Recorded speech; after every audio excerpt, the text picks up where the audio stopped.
Pregnancy में क्या खाएं कि बच्चा तंदुरुस्त हो। बहुत सारे चैलेंजेस होते हैं प्रेगनेंसी में। किसी फूड से एवर्जन होता है, कोई फूड खाया नहीं जाता, कोई फूड टॉलरेट नहीं होता, किसी चीज़ की स्मेल अच्छी नहीं लगती।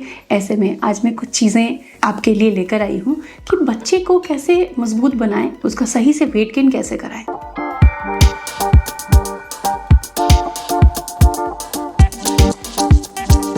Hello and welcome again to YouTube mom channel. Friends, pregnancy में 9 महीने बच्चा आपके गर्भ में विकसित होता है। अब उसको विकसित करने के लिए आपको क्या करना है? आपको डाइट अच्छी लेनी है। क्या डाइट आप खाएंगी जिससे कि बच्चा मजबूत होगा? तो आप सभी के बहुत सारे रिक्वेस्ट थी, बहुत सारे कमेंट्स मिले थे कि मैं कुछ अच्छी रेसिपीज़ भी आपको बताऊं और आपको ये सिखाऊं कि प्रेगनेंसी में आप क्या क्या इंटरेस्टिंग चीज़ें खा सकते हो जो बहुत हेल्दी है। तो रेसिपी अगर आपको सीखनी है कि आप मेरे साथ कुकिंग करके सीखें तो प्रेरणास डाइट क्लिनिक पे मैं डिटेल रेसिपीज़ आपके साथ शेयर करती हूँ। तो आप मुझे प्रेरणास डाइट क्लिनिक पर फॉलो कर लें। यहाँ मैं आपके साथ हर दिन एक इन्फॉर्मेशन शेयर करती हूँ जिससे कि आप अपनी प्रेगनेंसी में केयर कर पाती हैं। साथ ही बेबी केयर की इन्फॉर्मेशन एंड पोस्टमार्टम केयर भी आपके साथ साझा करती हूँ यूट्यूब मॉम चैनल पर। जो भी फूड मैं आपको बता रही हूँ ये आप सुबह से शाम तक कभी भी खा सकते हो। छोटी मोटी भूख हो, ब्रेकफास्ट हो, स्नैकिंग करनी हो, उसमें आप आराम से खा सकते हो। तो क्या आपको लेना चाहिए? तो आप दही ले सकते हैं। कर्ड में आप भिगोए हुए पोहे ऐड करके या कुछ मीठा उसके साथ ऐड करके या जीरा, भुना जीरा पाउडर और नमक ऐड करके खा सकते हैं। मीठा नमकीन सबका टेस्ट अलग अलग आता है प्रेगनेंसी में, इसके अकॉर्डिंग आप ले सकते हैं। दही के अंदर रोटी मैश करके ले सकते हैं। जैसे कई फीमेल्स हैं उनको सुबह सुबह उठते ही तेज़ भूख लगती है। अब इतनी जल्दी उठते ही वो अकेली भी हैं तो क्या कुक करेंगी? ऐसी कंडीशन में दही अगर आपने रात को जमाई है तो थोड़ी दही और आधी या एक चपाती रात की जो ठंडी रोटी रहती है उसमें मैश कर लीजिए। कुछ स्वीट या सॉल्टी इसमें ऐड कर लीजिए फ्लेवर और आप इसे कंज्यूम कर सकते हैं। ये बहुत हेल्दी होता है और ये आपको एनर्जी देता है। प्रोटीन का सब कुछ इसके अंदर है, कैल्शियम भी इसके अंदर है। दही के अंदर भिगोए हुए ड्राई फ्रूट्स को चॉप करके भी आप खा सकती हैं। जैसे आलमंड्स भिगोए हैं, कैश्यूज भिगोए हैं, अंजीर भिगोए हैं, किशमिश भिगोई है, तो इनको चॉप कर लीजिए, कर्ड में ऐड कर लीजिए और कभी भी आप इसको खा सकती हैं। ध्यान रखें दही में खट्टे फलों को ऐड ना करें। दही में लैक्टिक एसिड होता है और अगर आप कोई खट्टे फल डालेंगे जिसमें भी एसिड है तो ये एक बैड कॉम्बिनेशन होता है, विषम आहार होता है। तो दही में खट्टी चीज़ों को आपको ऐड नहीं करना है। कार्ब्स आप ऐड कर सकते हो, रोटी, राइस, पोहा, ओट्स इत्यादि। जो महिलाएं कमजोर हैं, जिनको कुछ टॉलरेट नहीं होता, पेट में कुछ पचता नहीं, उनके लिए पोटैटो बहुत यूजफुल है। आप पोटैटो को बॉईल कर लीजिए।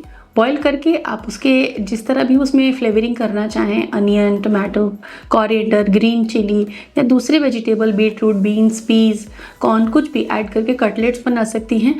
बॉइल्ड पोटैटो को भी दही में मैश करके आप खा सकती हैं। ये भी एक गुड कॉम्बिनेशन माना जाता है और ये काफ़ी एनर्जी रिच होता है, तो आपको एनर्जी देगा, आपकी कमजोरी दूर करेगा और रिजल्टेंट बच्चे को भी ताकत मिलेगी। जितनी वेजिटेबल्स घर में हैं, कई बार ऐसा होता है कि थोड़ी थोड़ी बहुत वेजिटेबल्स घर में आ जाती हैं और कोई भी एक वेजिटेबल आप अलग से नहीं बना पाते, तो सारे वेजिटेबल्स को फ्राई करके थोड़ा पोटैटो ऐड कर दीजिए, थोड़ा पनीर, और आप वेज कटलेट्स बना लीजिए। ये आप कभी भी खा सकते हो, चटनी के साथ, दही के साथ, कभी भी इसको आप यूज कर सकते हो। वेज कटलेट खाने का फायदा क्या है? वेज कटलेट खाने का फायदा ये है कि आपको आयरन मिलता है, आपको फाइबर मिलते हैं, आपको बहुत सारे मिनरल्स एंड विटामिन मिलते हैं एक साथ। तो सब्जियां प्रेगनेंसी में बहुत ज़्यादा फायदेमंद है। तो ये एक टेस्टी, डिलीशियस तरीका है वेजिटेबल्स को खाने का। So try veg cutlets twice a week at least. जो नॉन वेजिटेरियन है वो चिकन ब्रेस्ट को फ्राई कर लीजिए थोड़े से स्पाइसेस के साथ या कर्ड के बेस के साथ में आप उनको फ्राई कर लीजिए। एयर फ्राई या कढ़ाई में, पैन में फ्राई कर लीजिए। और चिकन ब्रेस्ट आप ले सकते हैं। बॉइल्ड एग आप एक ले सकते हैं, 2 ले सकते हैं। अगर आपको बहुत ज़्यादा हीट होता है तो आप एग को अवॉइड करें, आप चिकन ले सकते हैं। काले चने की टिक्की। काले चने बहुत ज़्यादा हेल्दी होते हैं, उसमें बहुत सारे न्यूट्रिएंट्स होते हैं, प्रोटीन भी बहुत अच्छी मात्रा में होता है, तो वेट गेन के लिए तो अमेजिंग है। तो काले चने आप बॉइल कर लें या ग्राइंड कर लें, दोनों तरीके से बना सकते हैं इसकी टिक्की को।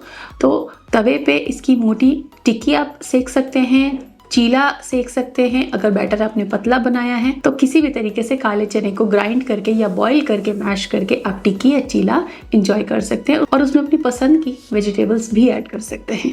तो ये एक बहुत अच्छा ऑप्शन है। इसको कर्ड के साथ, चटनी के साथ खाया जा सकता है।